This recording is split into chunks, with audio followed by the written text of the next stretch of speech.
Okay, let's continue our journey through the 6 lines of the Pearl sequence. Today, we're looking at the sphere of culture. So 2 spheres down, 2 spheres to go. And culture is about synchronicity, aligning you with your tribe.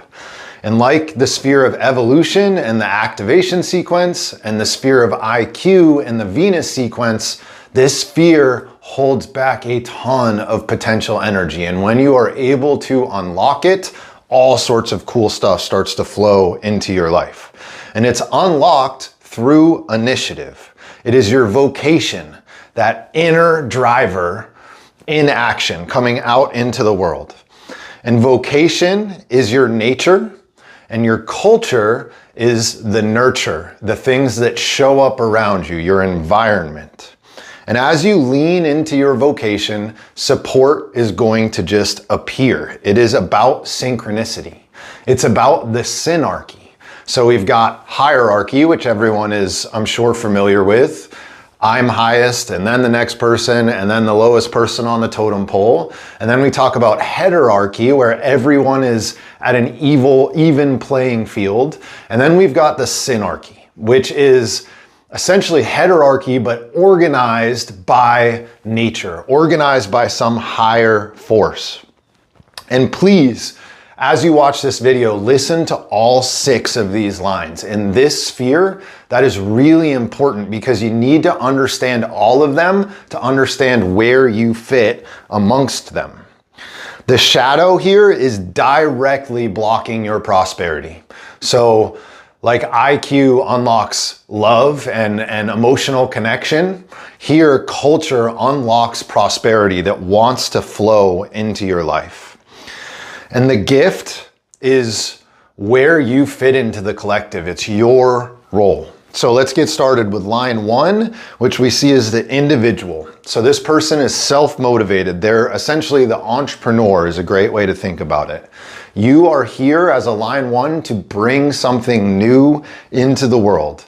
And that means that courage is going to be required because we are conditioned to fit in. We are conditioned to make sure that we don't pop our head up because we're worried about it getting chopped off. But as a 1, you have to expose yourself to risk. You have to expose yourself to criticism and to ridicule. But if your ideal is true, you will see that quickly support and recognition is going to huddle around you to help bring that out into the world. And soon, a new organism, this new idea starts to take life and have a life of its own. Allies will continue to appear. And they'll have the right skills that you need and the right energy that's needed to grow this idea. First lines emanate initiatives, and they gather or create ideas that allow a synarchy to form around it. And you as a first line have a huge responsibility, and I feel this deeply. This is my line here, to stand behind your dream and to call the collective to you. At a certain point, however, the ideal surpasses you and it takes on a life of its own. And then it is time to let go. It's time to let go of the idea. It's time to let go of thinking that you're better than people because you created the idea. Yes, it was your idea, but you're no important than anyone else. Your role is simply to birth the dream and then let it go out into the world. How it goes from there, how it changes, how people work with it in the world is none of your concern. And that is hard because birthing that original idea is hard. And to see it go out as something maybe a little bit different takes a lot of swallowing one's pride. The love of a first line, though, isn't the result, and that's what you have to take yourself back to. It's the process. It's the mystery of the creation. It's pulling from the void. Moving on now to line 2, we see as a partnership. And partnership is 2 people coming together to manifest something out in the world. And at a high frequency, it strengthens resources. It pools talent. It offers support to one another and inspiration. That's the beauty of a partnership. But the key here is frequency, because you are going to call in a partner that matches your frequency, who reflects your capacity. And so You can't get mad at anyone but yourself if things don't go as you thought they might go. Line twos operate best one-to-one. And that doesn't mean you're not a team player. That's just where you fit best within whatever team you're on. So I could be a line two inside of a network, which we'll talk about later. It just means that you're not necessarily designed to work with the whole network, but with one person at a time within that network. And it's important to know that the partner can be someone with more or less responsibility than you. It doesn't need to be a peer. It's not about somebody's the leader and somebody's the follower. It's about just mutual respect. Second lines need people around that complement their skills. That's really all it's about. It's this dynamic energy. It's balanced. There's a chemistry that comes in with it.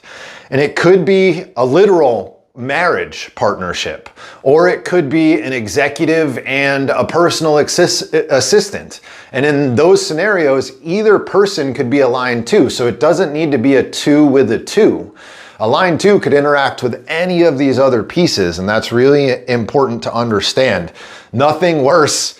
It would be a just nightmare if all of these lines had to stick with themselves. Of course, we couldn't function that way.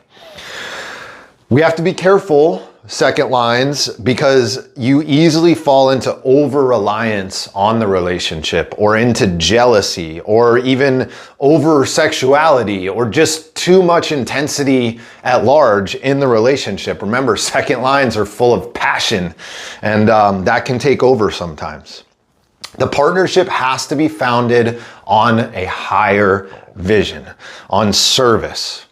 And it's important for twos to cultivate more than one partnership. So this isn't like I need to be stuck only in this person. No, you're gonna have one-on-one relationships all over the place. That's important because twos bridge communities together. As you build a relationship here and another one over here, you can bring those communities together. And that's sort of one of the big purposes of that second line. Unlike the fourth line, who makes friends everywhere, no matter where they are, line twos will be drawn to specific people with specific purposes. Moving on now to line three, which we see as the unit. And the unit, think all the way back to a family. That's essentially the building block of a unit. And in a larger sense, it's what we call a fractal. It's a family unit, 3 to 15 people. More than 15 people, and we start to approach the network. So this could be a small business. This could be a department within a business. It could be a team within a department. All sorts of different ways that this could manifest itself. Always, though, third lines are going to thrive in a small group setting. And they're going to come alive. Line threes come alive with diversity, dynamism, and the exchange of ideas and opinions. Third lines need to be out in the world, engaging in lots of different stuff. That's what's going to make you feel good. You don't need a consensus as a third line. In fact, you recognize the value of working through conflict. That's what's going to draw the best ideas out. That's what's going to bring people closer together as long as the frequency is in the right place. Third lines require flexibility, patience, wisdom, and humor. Those are the big four, because in working with lots of different people, there's going to be differing opinions. There's going to be things that don't go your way. So you need to be able to laugh at yourself. It's about excitement and interaction more than it is about the result. Third lines just love interacting. They love being out in the world. And the goal of the third line is to convert the ideals of line 1 and 2 into strategies that can be taken up by lines 4 and 5. So you see that line 3 sits right in the middle of 1, 2, 4, and 5. Line 6 is always, or something separate, and we'll talk about that when we get there. Third lines understand manifestation at a deep, deep level. So they are bringing these things out into the world. They're finalizing the ideas for the synarchy before they are widely spread via a network or via a society. Third lines understand that a group is more than its parts. 1 + 1 does not equal 2. 1 + 1 = 5 in the eyes of a third line. Their job is to mold and to shape the chemistry so that it operates as smoothly as possible, taking these ideas of ones, these partnerships of twos, and figuring out how they fit in best in the world. That's why you need to be among all of the people. Line 4 we see as a network. And the first three lines, describe the building blocks of civilization. So there's the individual, the relationship, and the family, or in business terms, the sole proprietor, the partner, and the small business. And the small business is the vast majority of business. In fact, it was almost everything until the Industrial Revolution. Before the Industrial Revolution, really the only two things that were bigger than that were government or religion. And we're still kind of there. We're still entrenched in this old hierarchy. But now lines 4, 5, and 6 with our web of corporations and the internet show the higher potential. They show where we're headed. But the echoes of where we come from still exist. There's still a lot of dogma out there. Line 4 is always, no matter what sphere, the higher octave of line 1, and line 5, the higher octave of line 2. And so 4s are the single unit of the collective consciousness, is a way to think about it. They are the first unit of the group consciousness. They're sort of this neural net of 1s and 2s and 3s. And 4s see with both hemispheres of the brain, this left analytical side as well as this right artistic, open, receiving side. They see the connective tissue behind people and behind places. They see synchronicity everywhere, and they're able to use those synchronicities to further ideas out into the world. They're a pioneer of connectivity. They bridge silos. They bridge networks. So I have the 35th gene key in my SQ, and in that audio, Richard Rudd talks about silo busting. And the gift there is adventure. And what he talks about is you go to a grocery store, and instead of staying in your lane and focused, you have a conversation with the person that's checking you out. And then you realize that that person is connected to this other person, and you start to build these pathways, these networks of people. They are the synthesizer, line 4s, the alchemist, working with the polarity and combining in various ways, depending on what is going to serve the collective the best. They have to learn many different quote unquote languages and walks of life because they need to be able to communicate with lots of different people, lots of different units. And so you need to understand the language of all of these various places so that you can help connect the pieces for people. You are going to be open to everyone. Doesn't matter to you whether people are poor, whether they're wealthy, doesn't matter whether, what race, demographic, any of that stuff, it doesn't matter. All line 4s see is that there is value in connecting people, and that's why you get along with everybody. You also, as a 4, have to know yourself, because remember, 4 is the higher octave of 1. So there's this individual component to it. And if you don't know yourself, you're going to get lost. You're going to get lost in all of these networks. You're going to blend into one. You're going to let people change your mind because you're not true to you. Line 5 is society. So here's the story of human evolution. 1, survival of the fittest. 2, lasting partnerships, so long-term monogamous relationships. We realized that helped. That helped us survive on this planet longer. 3, of that, of course, families and tribes started to develop. 4, with agriculture, we needed cooperation. We needed governance. We needed somebody to help direct all the pieces. And that developed the sort of 2 different groups, right? There was the elite and then there was the populace. And line 5, certain people that already had power, so already people that were seen as elite, organized armies, and they set out to conquer other networks, other tribes. And that's what brought war. War is the planetary wound of the fifth line. And that's what led to empire, which is essentially the shadow expression of line 5 here. If you watch some of my other videos, you'll hear me say that 5s are leaders over and over and over again. So what you need to ask yourself as a fifth line is, where are you leading us? Are you leading us to more power for you? Or are you leading us to a higher vision of the collective? And up until very recently, we know what the answer is there. Often in politics and big business is where you're going to find line 5s, because they have this massive influence of the direction of the world. And old school corporations and monopolies would gobble up the networks. They'd gobble up the small businesses. The new 5, though, understands how to leverage those things instead of eating them up and knocking them off of the map. The shadow still affects all the lines. I know I've talked about it more here in 5, but certainly there are shadow aspects to all of these things, but the light is coming. Instead of the drive for power, you're gonna see this flip to the drive to solve problems.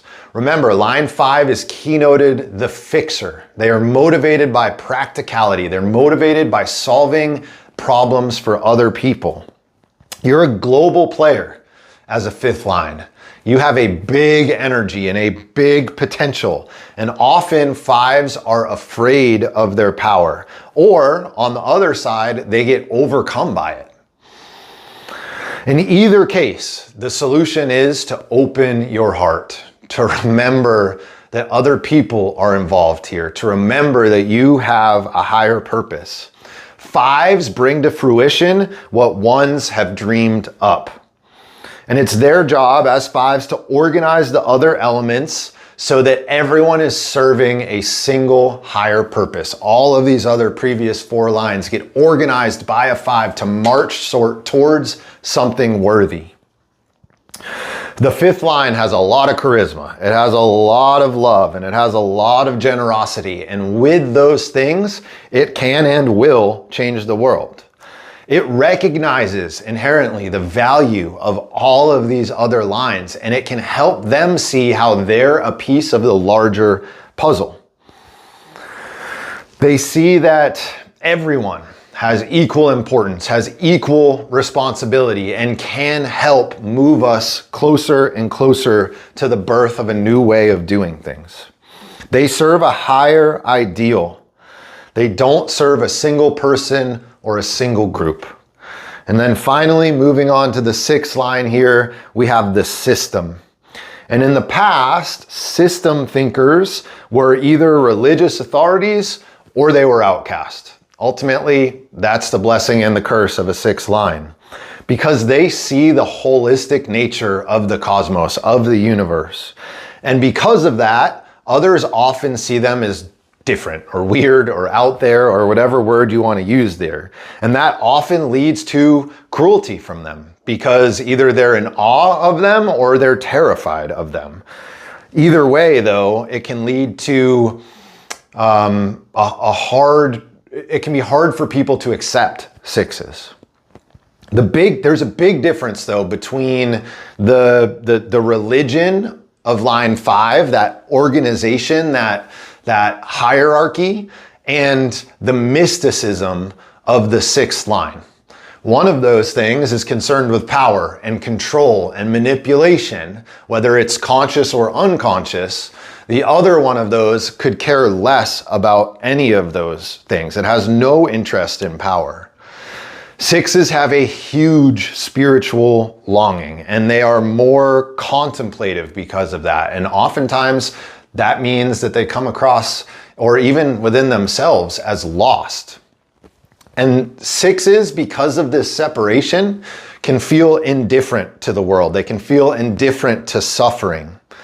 And that leads them to committing atrocities, to turning a blind eye. Think about Nazi Germany.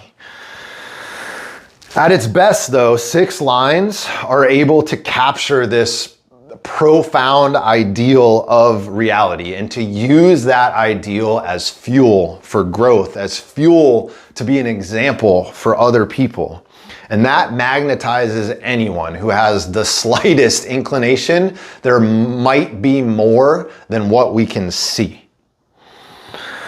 System is the organizing principle behind everything in the world, in the universe, in the cosmos. It is nature itself. If we just got out of our own way, science, a fifth line thing, if you think of the collective version of science, it would have you believe the opposite, would have you believe the world would fall apart. But if you look out into nature, you can see so clearly that the world is self-organizing. Science aims to understand the system, but it's often bogged down in dogma. To see the truth, you can't sit at a single viewpoint. You can't be married to any one thing because the truth is not any one thing. In some of my other videos, I talk about truth as approaching the edge of what we can understand always. Sixes aren't outside society. In fact, quite the opposite. They are in the center of it. They belong in nowhere, which simultaneously means that they belong everywhere. You must, as a sixth line, learn to embrace life instead of being separate from it. You have to witness it. That's your job, to see it from the outside, to not be as involved in everyone else, so that you can not be as emotional, so that you can know that there is a higher ideal at play there. Your job is to see life as a movie. As a six, you're always looking to what's next, always looking to the next evolution, to our future. And the challenge for you is to be present in the now, present in life as it is, while also seeing where we're going. You don't get to just detach yourself and put where we're going, because then you're not able to help get us there. You're lost inside of yourself. And we can see now with things like the UN or the European Union or even the United States, these are early manifestations of the reunion of consciousness. As flawed and as messy as those things are, if you go back even 100 years, no way in the world would we see something like the European Union. Sixes have to find a way to be at peace with themselves and embody the wisdom that's all around. Everyone is looking to you as an example, as a sixth line. And you'll come to see what we do doesn't really matter, only how we do it. That is the magic of the sixth line. That's the key to their understanding. You have to be a part of the movie and at the same time be separate of it. So those are the 6 lines of the sphere of culture. So we've now done culture, we've done vocation, and we have done brand. And so that just leaves the sphere of the pearl for the lines of the pearl sequence. And then we'll continue to march on to the rest of the spheres, and who knows where things will go from there. What do you guys think of the new setup? Normally I don't have the desk here in front of me. I figured the notes would be a little bit easier down here. Let me know your thoughts. If you have questions, put them in the comments. I'm happy to do my best to answer them. I always like to give this caveat every once in a while. I'm just a guy who studies the Gene Keys. I'm not a Gene Keys guide. I'm not affiliated with them in any way, shape, or form. I'm probably wrong about a lot of stuff. So take everything I say with a grain of salt. Take what feels good, throw away what doesn't. Use your intuition, trust your heart. You know better than I do. All right, guys, until next time.